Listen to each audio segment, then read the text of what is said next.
ಬರ ಪರಿಹಾರ ರಾಜ್ಯ ಸರ್ಕಾರ ಹಾಗೂ ಕೇಂದ್ರ ಸರ್ಕಾರದ ಹಗ್ಗಜಗ್ಗಾಟದ ನಡುವೆ ಕೋರ್ಟ್ ಮೆಟ್ಟಿಲೇರಿತು. ಕಳೆದ 15 ದಿನಗಳ ಹಿಂದೆ ಬರ ಪರಿಹಾರದ ವಿಚಾರಣೆ ಕೈಗೆತ್ತಿಕೊಂಡ ಕೋರ್ಟ್ ಕೇಂದ್ರಕ್ಕೆ ಈ ಬಗ್ಗೆ ಸ್ಪಷ್ಟೀಕರಣ ನೀಡಲು 2 ವಾರಗಳ ಕಾಲಾವಕಾಶ ನೀಡಿತು. ಇದೀಗ ಕೇಂದ್ರಕ್ಕೆ ನೀಡಿದ ಗಡುವು ಮುಗಿದು ವಾರದೊಳಗೆ ಬರ ಪರಿಹಾರ ನೀಡಲು ಸೂಚಿಸಿದ್ದು, ಸಿಎಂ ಸಿದ್ದರಾಮಯ್ಯ ನಾಡಿನ ರೈತರಿಗೆ ಸಿಗಬೇಕಿದ್ದ ನ್ಯಾಯಯುತ ಪರಿಹಾರ ಕೊಡಿಸುವ ಹೋರಾಟಕ್ಕೆ ಸಿಕ್ಕ ಮೊದಲ ಜಯ ಎಂದು ತಮ್ಮ ಎಕ್ಸ್ ಖಾತೆಯಲ್ಲಿ ಹಂಚಿಕೊಂಡಿದ್ದಾರೆ. ಒಟ್ಟು 18,172 ಕೋಟಿ ಬರ ಪರಿಹಾರ ನೀಡಬೇಕು ಎಂದು ಆಗ್ರಹಿಸಿದ್ದು, ಎಷ್ಟು ದೊರೆಯಲಿದೆಂಬುದು ಕಾದು ನೋಡಬೇಕು. ಇನ್ನು ಈ ಬರ ಪರಿಹಾರ ಹಣ ನಿಮಗೆ ದೊರೆಯಬೇಕೆಂದರೆ ರೈತರು ಈ ಕೆಲಸವನ್ನು ಮಾಡಲೇಬೇಕು, ಇಲ್ಲವಾದರೆ ನಿಮಗೆ ಬರ ಪರಿಹಾರ ದೊರೆಯುವುದಿಲ್ಲ. ಈಗಾಗಲೇ ಸಾಕಷ್ಟು ರೈತರು ನಮಗೆ ಬರ ಪರಿಹಾರ ದೊರೆತಿಲ್ಲ ಎನ್ನುತ್ತಿದ್ದಾರೆ. ಬರ ಪರಿಹಾರ ಹಣ ನಿಮ್ಮ ಖಾತೆಗೆ ಜಮಾವಣೆ ಆಗಬೇಕೆಂದರೆ FID ಮಾಡಿಸಲೇಬೇಕು.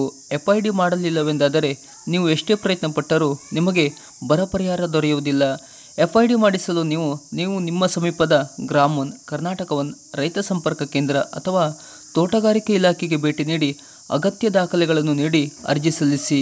ಬೇಕಾಗಿರುವ ಅಗತ್ಯ ದಾಖಲೆಗಳು ಆಧಾರ್ ಕಾರ್ಡ್ ಜೆರಾಕ್ಸ್, ಪಹಣಿ ಪ್ರತಿ, ಬ್ಯಾಂಕ್ ಪಾಸ್ಬುಕ್ ಪ್ರತಿ ಜೊತೆಗೆ ಆಧಾರ್ಗೆ ಲಿಂಕ್ ಇರುವ ಮೊಬೈಲ್ ನಂಬರ್, ಇವಿಷ್ಟು ದಾಖಲೆಗಳನ್ನು ಸಲ್ಲಿಕೆ ಮಾಡಿ ಈ ಕೂಡಲೇ FID ಮಾಡಿಸಿಕೊಳ್ಳಿ.